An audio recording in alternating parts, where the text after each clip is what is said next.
why so many e-commerce brands lose money on fulfillment? To find out, stay tuned to the Ecommerce Revamped Podcast. Welcome to Ecommerce Revamped, powered by Meva, the engine behind seamless online stores. Now here's your host, Rob Stanley. Hey everyone, welcome to another great episode of Ecommerce Revamped. I'm Rob Stanley, your host, obviously, and we got a great one we're going to talk about today. E-commerce fulfillment mistakes that kill profits. That's a pretty wide open area, and we got a lot of great questions we're going to cover. So we're going to get Jagath in here from Ordoro. Let's bring Jagath into the studio. So, hey, how you doing, Jagath? Good. Hey everyone. Hey Rob. Great to be on this show. Excellent. So we got a big category and a lot of questions to talk about and give out some great advice for some sellers on, how to kind of basically make some changes and things they can do to stop e-commerce fulfillment mistakes and not kill their profits.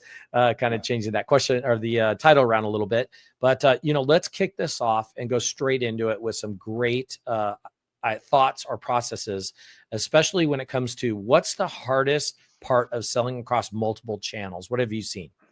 Yeah, so I'll kind of start with why it is important for you to sell online, right? Let's say you started a store on any of the platforms, and you have like a decent amount of traffic that's coming in. That's great. The advantage of having your own branded site, it's almost like running your own boutique store on the main street, where you get to completely control the whole experience.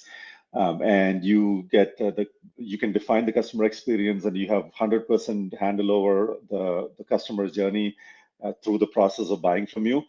But there's another opportunity that you need to also pay attention to, which is like, how do you get your product listed on marketplaces like Amazon or Walmart.com or any of these marketplaces? The advantage of that is it's kind of like listing your products on the supermarket shelf, right? There's a lot of traffic that's already on Amazon. There's a lot of traffic that's already on Walmart.com. By having your product on the shelf, you are getting in front of more eyeballs. These are all traffic that are definitely interested in the product category. And if your product is not there on the shelf, they're going to buy a competitor's product. So it is very important to get your product on the shelf along with the competition, while also have your own branded store experience. Now, the struggle with this is once you start getting into this multi-channel selling, is that now you're really dealing with like 2 or 3 different systems, right? Let's say you're listing on a Meva store, you're listing on Amazon, you're listing on Walmart. You're actually dealing with like 3 different platforms, and they all operate independent of each other. You need to make sure that the data is in sync. So the products that you're listing are always synchronized across all of these stores. When you're getting orders, and let's say that in the simplest case, you're shipping everything out of your warehouse, you need to make sure that all the orders are getting captured correctly from all these platforms, and everything is being aggregated into one area where you can go, your warehouse staff, your customer support staff at any point have a complete list of all the orders coming from all these places, everything in one place. So that's the first thing you need to make sure that you get right. The second thing that you need to focus on is making sure that you are representing the correct data across all these stores. So let's say the simplest case is you're shipping everything out of the same warehouse, right? You're selling a product on your website, on Amazon and Walmart. Let's say someone bought like 10 units of that on your website. You need to go reduce the stock level on Amazon. You need to go reduce the stock level on Walmart.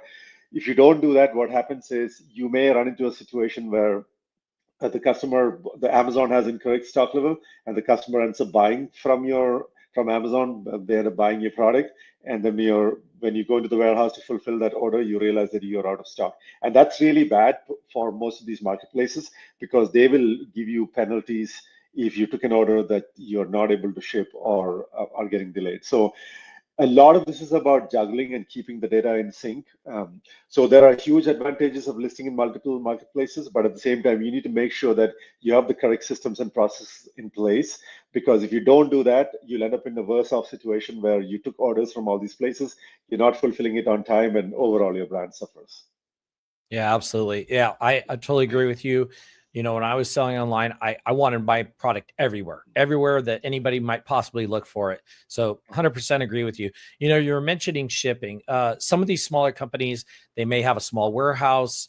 And like you were mentioning, they may have to ship it to different places or fulfill orders off different platforms. Do you have any tips that you could kind of maybe give on how to save money on shipping for some of these smaller shops or companies that are doing this? Yeah, so shipping, particularly domestic shipping in the US, let's focus on that. You need to really understand how all of that works and all the different types of contracts out there. So, for example, let's take USPS, right? You're shipping your products using the postal service. You can either pack up everything and then walk and drive to the post office and then drop it off. And then if you do that, the price that you get for per package is what is known as a retail price. Or you could go print labels online, even through USPS.com or something like Stamps.com. There you start getting commercial price, or you could go through a shipping software um, and we do offer Ordoro does offer shipping software, but there are several other companies like us who offer shipping software. You go through one of us, what you will get is known as a deeper discounted commercial rate. So the way this market works, particularly with USPS, is that USPS has negotiated rates through platforms like Ordoro or any of our competitors. They also have online rates, and then they have retail rates, which is what you get in the post office, right? So these rates that you often get through platforms like us are way, way discounted compared to the rate that you get from the post office. So if you have even like a decent volume, even if you're shipping like 5 packages a day, you're much better off printing those shipping labels through a platform like Ordoro instead of like driving to the post office, because you can save a lot of money. Now, I talked about postal service, but they're not the only ones to do this model. UPS has a similar model. UPS has a discounted rates program, which you can access those rates if you go through companies like us. FedEx has similar rates. So that's at the lower end, right? At the higher end, as your volumes grow, most of the merchants kind of figure out that this is how it works. But at very high volumes, you can go negotiate your own rates from USPS or from UPS or FedEx. You basically approach the company, or most usually what happens is that the sales reps from those companies will approach you and then say, okay, what's your order volume? Let's say it's like 5,000 packages a month or 10,000 packages a month. They will come up with a negotiated rate, which is even better than the rates that you get through every platform, right? Obviously, that comes with certain thresholds. You need to hit certain numbers and all of that. But you need to understand that that's how the market works. So at the lower end, you should always go get platform rates from one of the platforms like Ordoro. And at the high end, you need to get your own negotiated rates. It makes no sense for you to just go to a UPS store or a USPS post office and just ship using the published rate. So that's the number one thing you need to take a look at. Yeah, agree with you 100%. Unless you're super tiny and you're selling, one or two a month, I would look at Pirate Ship. That's what I used for just a couple little things here and there. Yeah. At least it's not a super big discount, but it's at least a discount. That's Pirate Ship. I think it's pirateship.com. Sticking with kind of the warehouse and inventory. So we were talking about selling on multiple platforms, and basically, you don't know if you're going to get swamped off one platform and all of a sudden your inventory goes down, or you're going to get it from another. What kind of suggestions you have on how to balance that sort of too much inventory versus too low inventory, especially when it comes to not knowing exactly how much sales you're going to get from one platform versus the other, or they're both going to pull a lot of your inventory? Yeah, so there are two aspects to this. One is for the given amount of inventory, how are you going to allocate it across platforms, right? There are different strategies. One is you can split it. You can split it either 50-50, or you can say, like, I generally know, for let's say I have a Miva store and I know that 70% of my sales is going to come through that and 30% is coming through Amazon. So in that situation, you can take your existing inventory and split it 70-30 and then publish. Let's say you have 100 units. You go to Miva and say, I have 70, and on Amazon, you have 30. So that's another strategy you could use. Another common strategy that I've seen a lot of people use is that you are going to display 100 units on either channel. That way, you're not really like breaking it up or dividing it up. But in that situation, the first point that I made, you need to have a system that's constantly synchronizing as orders come in. You sold 10 units on Miva. Now you totally have 90 on stock. You need to update 90 on both the platforms, right? So you need to constantly juggle those numbers. So that's another strategy that I've seen. I've also seen people do reserve accounts. For example, I have 100, but I'm going to say I always want to keep 20 on reserve, and I'm only going to display 80 on all these channels. So all of that, there are different strategies around how do you display the existing amount of inventory across channels, right? There is a second aspect to this is deciding how much you even need to keep in stock. And this is a very well proven science, and larger companies, larger corporations have a lot of science and math that goes into this. They calculate safety stock. The concept is very simple. You need to, let's say that you have a forecast. You know that over the next 3 months, I know, because of all the promotions that you're running or seasonality and everything for a particular product category, you know what your sales is, right? Let's say you're able to forecast that. You can now backtrack that and say, okay, in order to sell this much, and I know that how long does it take for me to restock my warehouse from the supplier. Using all of those, you can pretty easily calculate how much amount of stock do you need to keep in your warehouse, right? So if you can restock very quickly, you don't need to keep that much in stock, because every time you're running low on stock, you can place an order. But let's say the supplier takes 6 months to restock, then you basically need to like stock almost like 6 months worth of goods in your warehouse, because otherwise you're going to run low on stock. So there are a lot of things you can factor in calculating this. So those are the two aspects on how you decide how do you allocate the existing stock across channels, and how do you even decide how much you need to stock in the warehouse. Yeah, great answer, and that's very true. When it comes to the warehouse, and let's say with the small to medium-sized businesses that are out there running and selling items, when should they kind of look at maybe outsourcing their warehouse, like to like a 3PL, a third-party logistics facility, third-party warehouse? When's that kind of right time? Yeah, so my advice here always is that when you're just getting started, you should fulfill the orders on your own, right? Let's say you're only shipping 10 packages a day. You can easily do that within less than an hour. You should be able to like print out shipping labels, pick, pack, and ship it out. So 10 packages a day, it's like what, you're at like 300 orders a day, even all the way going up to like 500 orders a day. You can afford to just ship everything on your own. This does two things. One is you start really understanding your fulfillment operation. You start understanding your customer order patterns and everything. And the second thing that it does is it starts giving you a sense of what is your per order cost, right? Now, as you scale, as your order volume grows, let's say you're hitting like 50 orders a day, 100 orders a day. This is where you can start thinking about, is it better for you? Is it more economical for you to hire warehouse employees and then fulfill and start operating a small warehouse, or are you better off outsourcing everything to a 3PL? So in order to make that decision, one of the important things you need to kind of weigh the costs, right?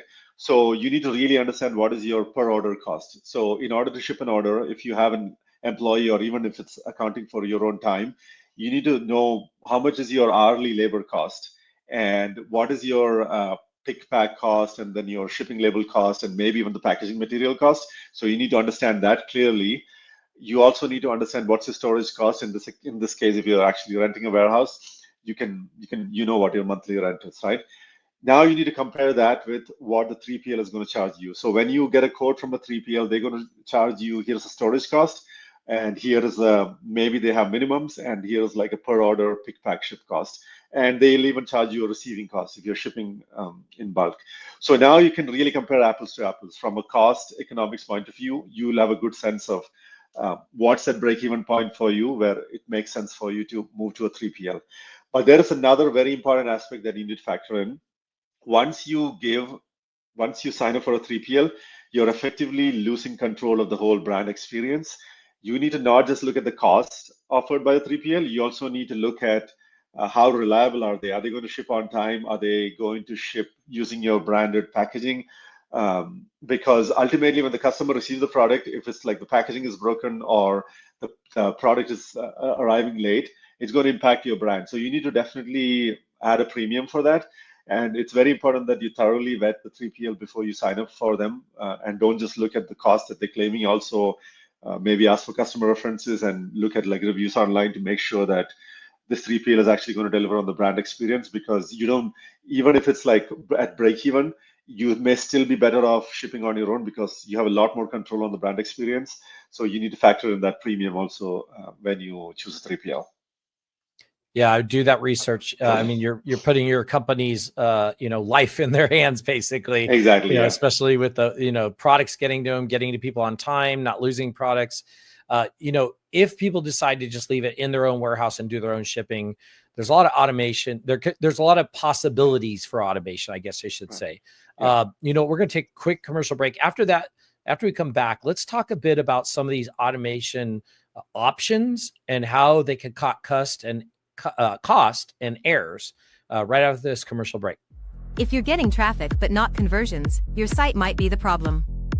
At Miva, we help e-commerce brands fix the leaks in their funnel, from speed to structure to checkout.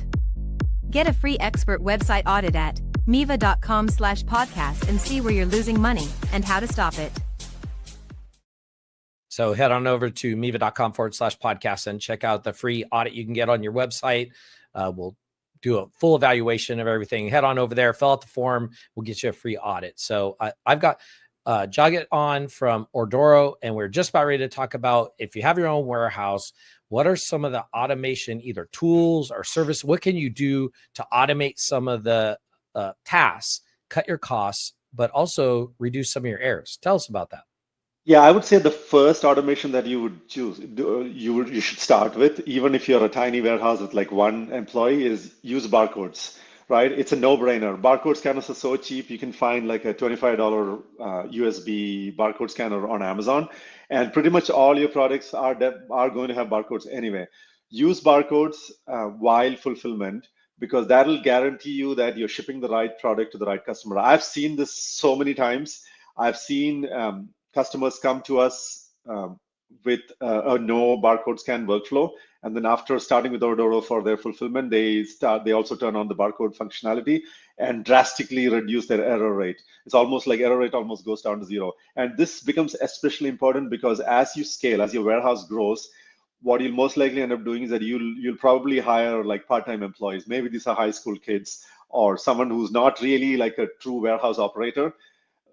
Even in a situation like that, it's very important that you automate as much as you can and then eliminate all possibilities of error. So I would strongly recommend that you look into barcode scanning and choose any fulfillment system that offers barcode scanning. The second thing that I would suggest is start using like pick lists and pack lists.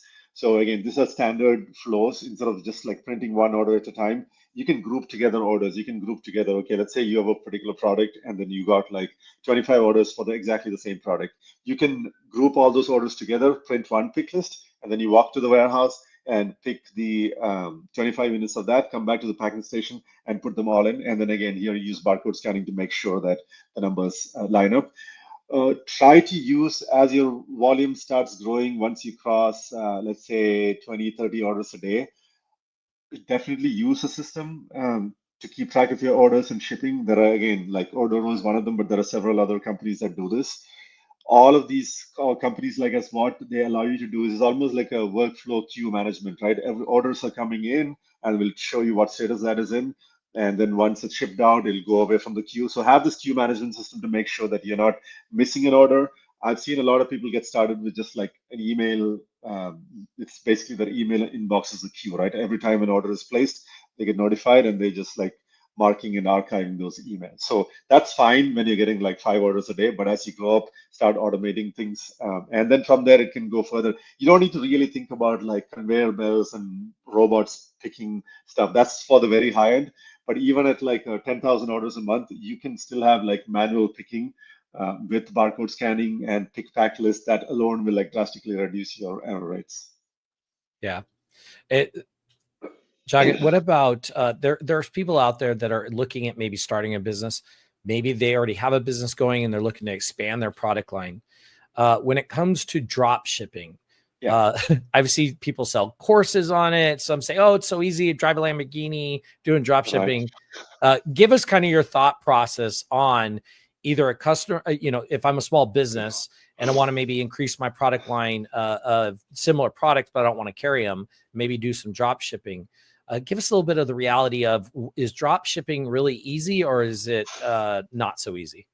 Yeah, it's interesting that you brought up Lamborghini. I think there's the inside joke in the industry is that those people that you see who are always standing next to the Lamborghini or sitting in a private jet and selling dropship courses, they actually make a lot more money selling the dropship courses and they don't make any money on dropshipping. So dropshipping is a very tricky area and it's also widely misunderstood.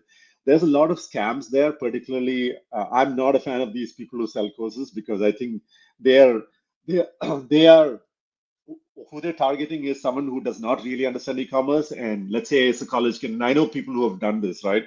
A college kid who just decides that, okay, I can drop ship a lot of stuff cheaply from China and then make a lot of money, and then I can drive my own Lamborghini. The reality is like far from that. So I've seen two segments of drop shipping. I'll talk about each one. The first segment is, again, people who are trying to get rich quick. So what they normally do is that they'll open up a web store, and there are several platforms who target those kind of sellers, and they list a bunch of products. And when the order comes in, they will route that order directly to the manufacturer in China, let's say, and then from there they're going to ship it directly to the customer. So all of this works great and they'll probably make a small margin, let's say $1 per order or something. This works great on paper, but pretty soon you realize that you're not going to make much money from it. And then the quality is going to suffer. The customer is going to be unhappy because they place the order and maybe it takes like 4 weeks to get the product, right? So that's the low end of the segment. But at the high end of the segment, I have seen very successful dropship models. So let's talk about that, because that's where it gets really interesting, and that's where you can actually make a lot of money. So what I've seen at the high end is these are successful stores. They already have a product line. They're already getting orders. Now they want to expand their product portfolio, right? So let's say they want, let's say I'm selling like 1,000 products. I want to add 200 more products into my website that belong to the same category, because I'm already attracting traffic. And I know that someone who bought one of my 1,000 products is very likely going to buy one of these 200 products. So there are two options. You can either go through the traditional route where you buy up all inventory for all the 200 products, stock it in your warehouse or 3PL, and then they just become like any other product on your website. Or you can say that I don't want to buy inventory for this yet. I'm just going to do drop shipping. So what you'll do is you list your products and the order comes in. And if the order is for one of those 200 products, it's not getting shipped out of your warehouse. It's going directly to the manufacturer, and then they're going to ship it out to the customer, right? The advantage here is that two things. One is you're capturing the existing demand. Second is that you're gathering a lot of data on how well can you sell this product, and within those 200, which products are actually going to sell really well. And then once you gather that data, you can decide that, okay, now I'm going to bring it in-house, because it may be better off for you to like stock it in the warehouse and ship it. So drop shipping is a really good way of like expanding your product portfolio and getting more orders. Now, the thing to be careful here is that, just like I talked about 3PL, when you are drop shipping, you are in a way handing off the brand experience to someone else, which is basically in this case, the supplier or the distributor. So you need to choose your partners very wisely. What if they don't ship on time, or what if they make a mistake, or what if they ship in like broken packaging, right? It's your brand that's going to suffer, because the customer is going to say, hey, I bought from this person, this website, and the order never arrived, or I got the wrong product, or it was like all broken. So even though the supplier is shipping for you, it's ultimately you're responsible. So you have to be very careful. Just like I said about 3PL, when you're choosing a drop shipper, you need to be very careful about the reputation of the dropshipper, and you need to make sure that you have all the correct terms in place to ensure they are shipping on time. So if you figure that out, at the high end, dropshipping can be very lucrative. And I've seen, particularly, I think the automotive industry, I've seen a lot of people do dropshipping, because automotive, you may have 10,000 SKUs, and maybe you're getting only like 1 or 2 orders for a particular SKU in a given month. It doesn't make really sense for you to like stock that in the warehouse, so you dropship. So that's a classic example of why it makes sense for you to capture that demand on your website, because you're anyway getting a lot of automotive traffic, but it makes no sense for you to stock it because it's one-off orders. Yeah, absolutely. There's a lot of pros and cons. So we could probably do a whole episode on drop shipping, but we want to focus on what we're talking about, which is, e-commerce fulfillment mistakes that kill profits. Before we transition over talking about Ordoro more, I do want to talk a little bit about returns, because returns can really affect a customer's experience, their loyalty, just their commitment to your brand. So what have you seen when it comes to, returns, and what's the best way to handle returns? Yeah, I think the simplest way to think about it, and what I advise a lot of merchants, is that make your returns process extremely easy, right? depending on what category, if you're an apparel or fashion, your return rate is going to be very high. That's just the nature of it. People are just going to buy like 3 different dresses and they're going to keep one or like two and then return one, right? So I think I've seen like very high return rates on apparel and on fashion. So knowing that there is going to be returns, make it super easy because that's part of the whole experience. The fact that you made the return process so easy now gives the customer more confidence that the next time I buy from this company, and if I don't like something, it's going to be super easy. Like Amazon's obviously the king in this, right? And then we buy a lot of stuff from Amazon, and sometimes things are like it didn't fit, or maybe this is not the product that we expected. Makes the return process super easy. We just drop it off either the UPS store or Whole Foods. If you're a small brand, obviously you cannot do the Whole Foods UPS store drop off thing. But there are several apps out there that, or even depending on the platform, it could make your return process super easy. So either your website, if you're selling through Amazon, obviously Amazon has the return process or at least the return experience. But if you're selling through your website, make the returns terms super clear upfront. Have a returns page, and then ideally have a mechanism where the user can just go into your website and then initiate a return, and then you can even like create a return label and send it to them. But another thing that often comes up here is the order confirmation email or even the shipping email when you're shipping the product, or when the customer places an order from your website, you're going to send an order confirmation email to them. When you ship the product, you're going to send a tracking confirmation email to them. These are all places where you get to again emphasize your brand, and so those are two places where you can highlight how easy is it for you to return, because that really contributes to the brand experience and the buying experience, so that the customer knows it's going to be very easy for them to return the product once they buy from you. Yeah, absolutely. I think you explained it just right. It's that Amazon effect, I like to call it. Everybody's so used to Amazon with the returns process being so easy. I shop on Amazon all the time too. So it's obviously one of those things. So you got to have that same mentality of, making that process easy and making it easy for the customer to return it and get it back to you. Exactly. Yeah. Thank you, Jagath, for that. I appreciate all these great tips you've been giving. And what I want to do is let's let everybody know a little bit more about Ordoro, what you guys do, what kind of platforms you plug into, how people use it, what kind of services you have. Tell us a bit more about Ordoro. Yeah, so a quick plug for Ordoro is we are an inventory management, order management, shipping platform for small to medium-sized e-commerce businesses. So we plug it into platforms like Miva, Amazon, Walmart, and even platforms like Shopify, BigCommerce, Magento, and all of that. And we let you aggregate all the orders into one dashboard, and then we'll help you manage the pick, pack, ship workflow, the barcode scanning workflow that I described earlier. We also are connected to carriers like UPS and USPS and FedEx and DHL and all of that, and we have discounted rates with all of them. So if you print a label through us, you're guaranteed to get like one of the lowest possible rates in the industry. And we'll also allow you to like rate shop, right? So maybe for certain packages, USPS is better. For other packages, UPS is better. So we help you rate shop and ship out those orders. And we also keep the inventory in sync. If you're like selling across multiple channels, when you sell 10 units on Miva, we'll automatically go reduce the stock level on Amazon. So we help you keep track of that. And if you decide that you're going to expand your product portfolio through drop shipping, you can add those products on Miva or whichever platform you're using. And then you can configure rules inside Ordoro to say, these 200 products are being drop shipped. So when we detect an order, we will automatically route that order to the drop shipper. So we help you really streamline your order fulfillment operations and make sure that you're shipping the right product to the right customer on time, which is ultimately part of the whole brand experience and very important for getting repeat business. Absolutely. So why don't you share with everybody, if they're interested in learning more about Ordoro, where do they reach out to, who can they contact, or where should they go?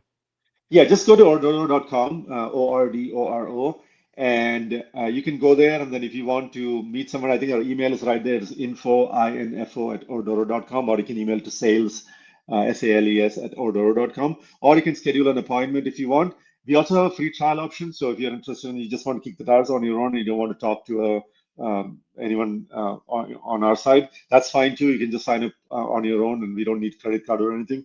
Just sign up, and then play around with it to see if that meets your needs. But yeah, and we are here. We are based in Austin, Texas. So you can also call us. Our phone number's on the website. You call us during Central Standard Time, you'll get hold of someone from our team.